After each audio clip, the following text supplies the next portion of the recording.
Hi there, let's talk about the name challenge when you're a professor. So you have classes, you may have 50 students total in all of your classes in any given semester, or you may have 500.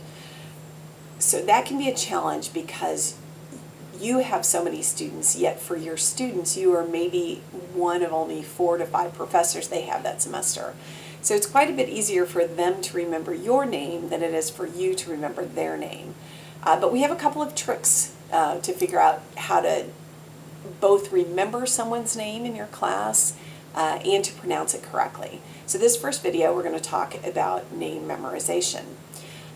It's important to do that. Studies show that the more connected that students feel in your class, the better that they will do.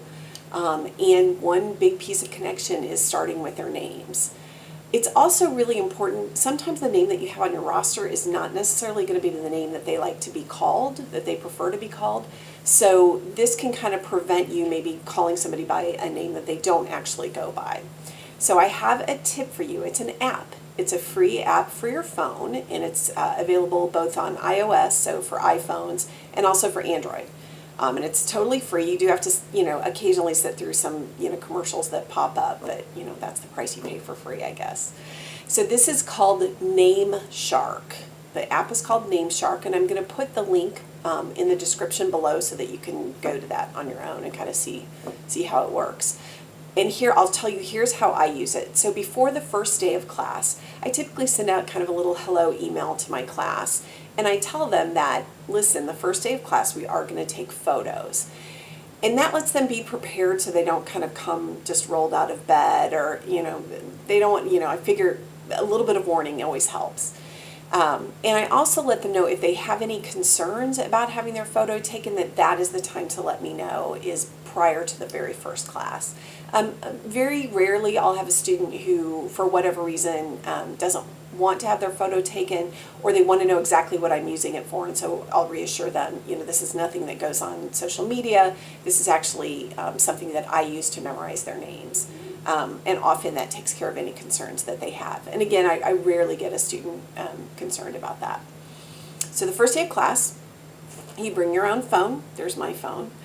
So you bring your own phone to class, and before you start class, kind of as you're prepping in the morning, turn on your do not disturb, because you are actually going to be passing your phone around class, and it would be awfully embarrassing if they got to read your text or send an email or something in your name. And I also, if I have a like timeout screen, if after a while my screen goes blank, I will turn that off. So my screen is going to stay on the entire time.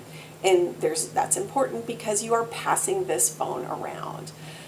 So what you do on the first day is you open up your Nameshark app and you pass it around in class, and there's a screen that says add students. You start that out and you just tell students, take a selfie, take it till you're satisfied with it.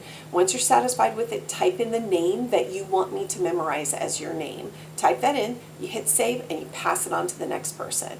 And we typically do this on that first day of class when there's not a whole lot of other things going around. You might be talking about the syllabus and the schedule, and you probably don't get into a lot. You maybe an intro lecture, but you might not get into a lot of the meat of the class. So it's important to do that the first day when they can be a little bit distracted. So they pass it around, and at the very end of it, you have a full class roster of photos and preferred names for all of your students' first and last names. And I do usually tell them to put both, especially if they have a different first name. I kind of want to connect it with the roster. So then you have this amazing pool of which to practice their names, and Nameshark will actually allow you to practice. So there's a couple of different settings. I believe there are 3 different settings. One is kind of what they call a self-practice, which will be they'll show you a photo of the student, so just your full screen pops up with a photo of a student, and with that you can think about, okay, who is this?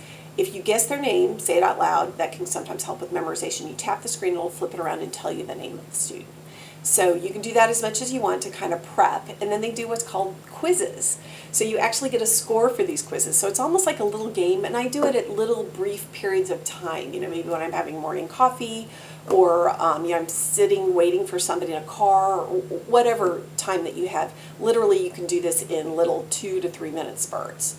The quizzes are a faces quiz where it's going to give you a name at the top of your phone screen, and then on the bottom it's going to give you a grid of different students' faces, and you tap it. If you're wrong, it disappears. So you keep tapping till you actually get the right student's name, and then it goes on to the next one. And then it will give you a score at the end to see how you're doing, see how you're progressing.